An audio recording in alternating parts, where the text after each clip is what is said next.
Apareceu aí? Deixa eu só... Apareceu. Vai lá, Vitor, então. Beleza.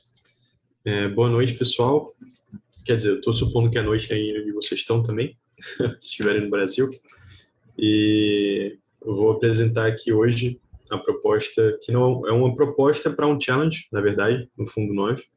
Então, não é uma proposta usual, né? É similar àquela que foi apresentada lá na introdução aqui do evento, aquelas duas primeiras que foram apresentadas, né? E o nome da proposta, que seria o nome do desafio para o Fundo 9, é Conflict Transformation, ou Transformação de Conflitos. Tem um link aqui para a proposta na Nisca, se vocês quiserem dar uma olhada em mais detalhes enquanto eu vou falando. Você passa para o próximo, Curry, por favor. Bom, só dando uma introdução, né? Assim, o que são conflitos? Aqui a gente está falando sobre conflito de maneira bem geral e bem abstrata, não está limitando a nenhum tipo específico. Então, um conflito, se você for pensar dele da forma mais abstrata possível, é quando você tem duas partes que têm interesses conflitantes, né, usando a mesma palavra, que eles não podem ser executados em sua completude, né, sem que um tenha uma interferência negativa no outro. Então, sempre que você tem um conflito, você tem duas ou mais partes que querem coisas que são conflitantes, então você tem ali um problema que precisa ser resolvido, né? Aí a gente fala problema, mas conflito não é necessariamente uma coisa ruim, porque um conflito pode gerar um efeito negativo pequeno, mas se você transformar esse conflito numa oportunidade de colaborar e trabalhar com as outras partes para resolver, pode ser que você tenha um ganho muito maior do que seria, por exemplo, em comparação à perda que você teria causada por conta desse conflito entre as partes, né? E o jeito mais tradicional e mais conhecido de resolver conflitos é através dos meios legais, indo para a corte, contratando um advogado, processando a outra parte, que geralmente são formas mais caras, né, e mais demoradas, e muitas vezes não são justas, uma das partes sempre sai bastante insatisfeita com o resultado. E uma alternativa a isso são métodos alternativos de resolução de conflitos. Tem uma sigla bastante conhecida em inglês que é ADR, Alternative Dispute Resolution, que são métodos que englobam, por exemplo, mediação de conflitos, arbitragem, negociação, entre alguns outros métodos similares também, que a similaridade deles é o fato de não requererem todas as medidas legais, você contratar advogado, para o juiz. Eles normalmente são mais rápidos, muito mais baratos, e as partes saem quase sempre mais felizes com o resultado final, né? E existe uma diferença teórica entre resolução de conflito e transformação de conflito, né? Nos dois casos você quer resolver o conflito, só que no caso da transformação você quer não só resolver, mas você quer modificar o sistema, o ecossistema onde aquele conflito ocorreu, para que a chance dele voltar a ocorrer entre essas partes ou entre outras partes que surjam seja menor. Apareceu uma tela aqui na frente, Cauê. Aí, beleza. Aí, próximo slide, por favor. E se a gente parar para pensar, né, onde é que isso pode ocorrer no nosso contexto de blockchain de modo geral? Um exemplo bastante assim direto e que a gente já consegue ver a necessidade dele é em círculos de governança, que governança significa de certa forma liderança, né? E diferentes grupos que muitas vezes têm interesses não tão alinhados, como, por exemplo, não sei se vocês acompanharam no final do ano passado, teve uma polêmica aí em relação ao Town Hall, quando chamaram um grupo que era mais ligado a desenvolvedores, né? Eles até anunciaram que votariam contra o challenge para a Latam e tal. Então, tem meio que esse conflito entre desenvolvedores, comunidade, e o conflito, se não for assim, se as partes não trabalharem juntas para resolver e chegar num acordo que seja bom para todos, né, ele só vai ter o lado ruim, ele não vai ter o lado positivo. Também no ano passado no começo desse ano, na verdade, né, houve um grande conflito aí entre a CardStart e a SundaeSwap, naquela questão dos tokens do ICO, né, da SundaeSwap, que não foram distribuídos, aí um ficou colocando a culpa no outro. Isso virou um problema público, até o Charles Hoskinson foi levado para dentro dessa discussão. Isso atrapalhou a imagem da Cardano como um todo, e poderia ser resolvido de uma forma mais fácil, mais discreta também, né, que não causasse um mal para a comunidade como um todo, como foi o que acabou acontecendo. Também, olhando para o próprio Catalyst, a gente vai ter muitas vezes um conflito, à medida que por exemplo, os mecanismos de auditabilidade, né, das propostas forem ficando mais exigentes, a gente vai ter, com certeza, conflitos entre os proponentes, que vão dizer, por exemplo, que vão ter concluído uma proposta, e a comunidade que, por outro lado, está ali financiando, né, patrocinando aquele desenvolvimento, e vai falar que não, que o resultado não está bom, que o grupo tem que trabalhar mais. Isso também é uma possível fonte de conflito no nosso ecossistema, né?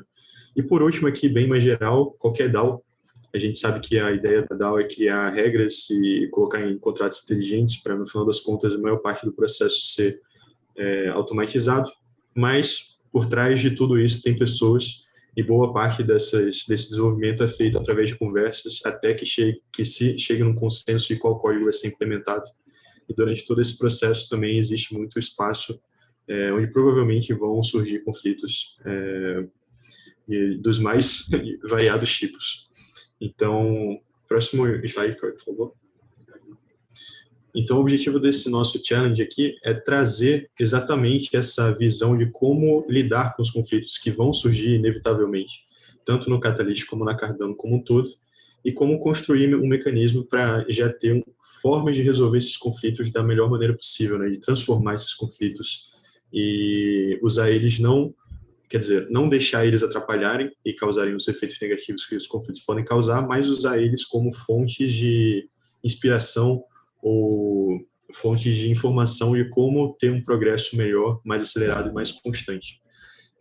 Então, por exemplo, já tem uma conversa aí que eu ouvi em alguns grupos sobre formar uma constituição para o Catalyst, e depois isso poderia ser usado como um padrão não, um início de uma constituição para Cardano, e já ter algo similar à resolução de conflitos pensado desde o início pode ser bastante benéfico para todo o ecossistema.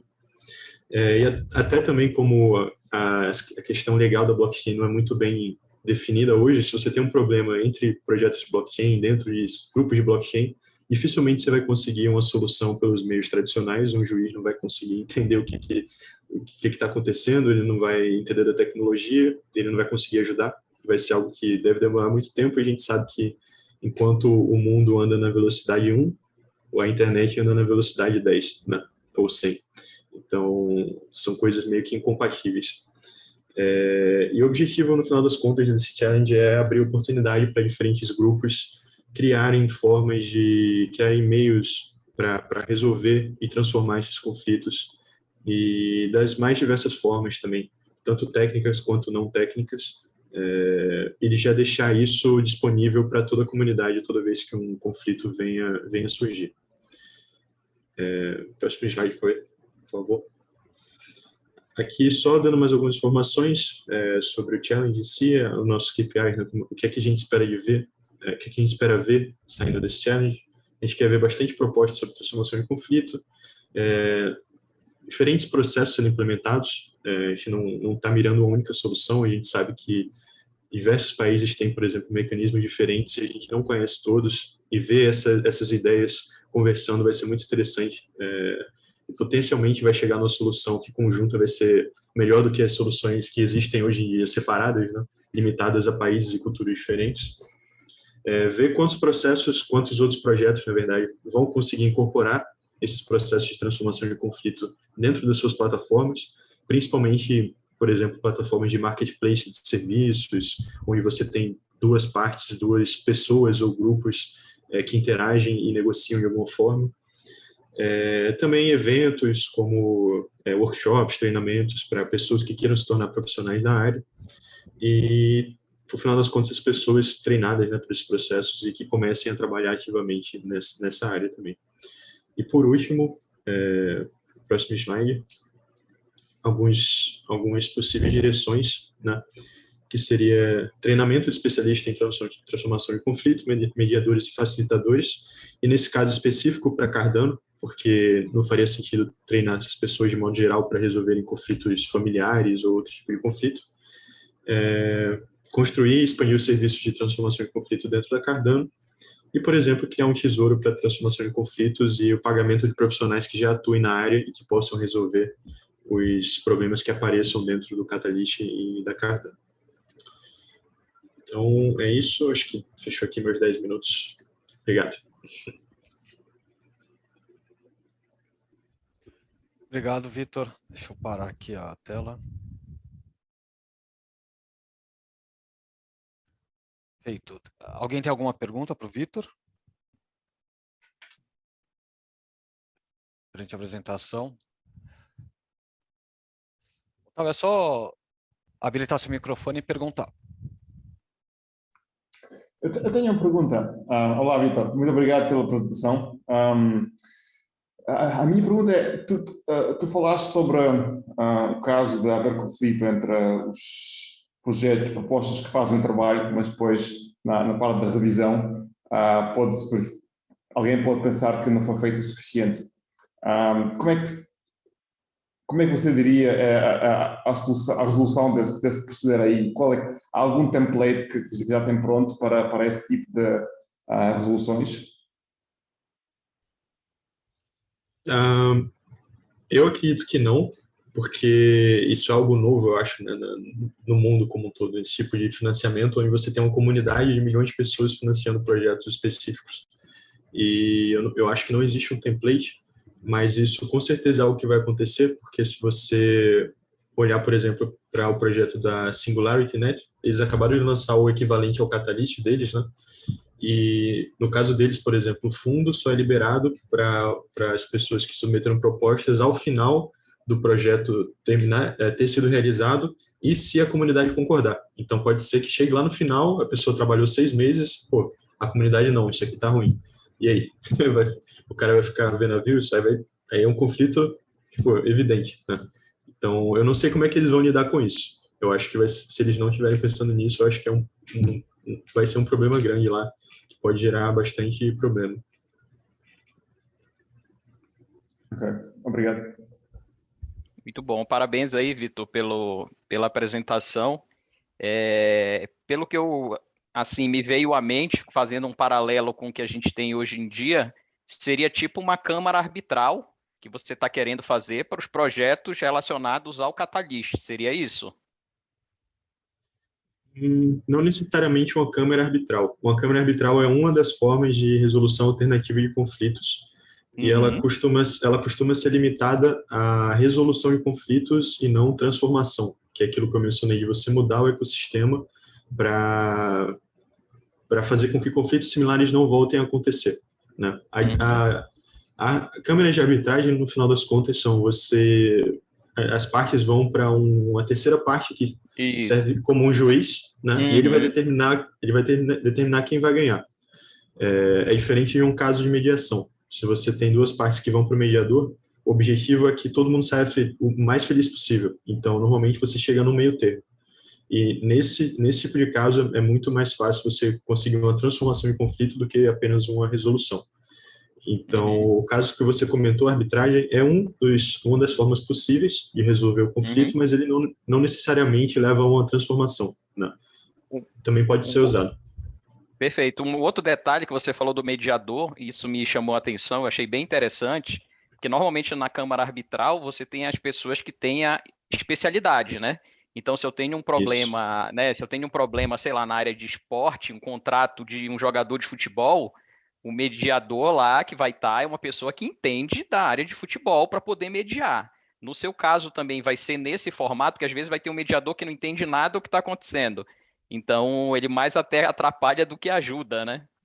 Exatamente. Muito bom ponto. O mediador, na verdade, quase sempre ele é o que se chama de SME, que é um Subject Matter Expert. É um cara que sabe muito, que manja do assunto, que tem curso, que tem pós-graduação, quando é apropriado, né?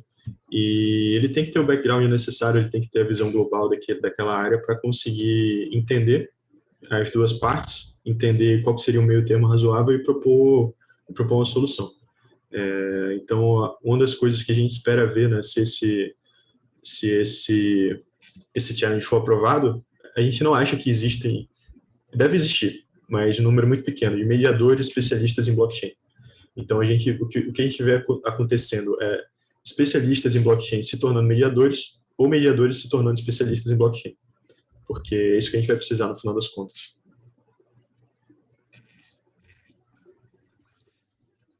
Heitor. Vitor, Sim, tudo bem? Parar Tudo bem. aqui. Eu estava até olhando, eu cheguei a assistir uma apresentação, era do Playground, lá do Gimba Labs, não sei se você ouviu falar desse projeto aí do Cardano, que eles estavam já com uma empresa tentando trabalhar algumas ferramentas, né? Assim, ainda bem no começo, não sei se você ouviu falar alguma coisa, estava até buscando aqui, acho que é o Matias. então a gente é sócio nessa empresa. Por isso que eu tô... Por isso, eu não tinha visto você lá, acho que apresentando, ou você estava apresentando também lá nessa... Não, nesse dia eu não participei. Então só me chamou a atenção, falei que curioso. que legal. Bem alinhado. Não, mas legal, joia, é isso mesmo. Mas é o problema que, nossa, só aumenta, né? Com essa descentralização, né? Quanto mais pessoas juntas ajudando na tomada de decisão, né, maior a chance de você ter conflitos, pensamentos desalinhados. Heitor. Bom, deu os 15 minutos, então obrigado, Vitor. Obrigado, Sucesso. pessoal.